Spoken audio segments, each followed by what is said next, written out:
Kansara DTV news ગુજરાતીમાં આપનું સ્વાગત છે। નજર કરીએ આજના મુખ્ય સમાચારો। અંકલેશ્વરના જૂના બોરભાટા બેટ ગામની સીમમાં બુલેટ ટ્રેનનું કામ ચાલે છે।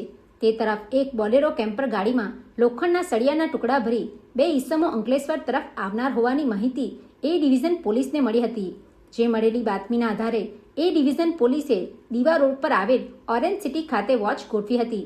તે દરમિયાન ગાડી આવતા પોલીસે તેને અટકાવી કેમ્પરના ડાલમાં તપાસ કરતા તેમાંથી જૂના લોખંડના સળિયા 990 કિલો જથ્થો મળી આવ્યો હતો।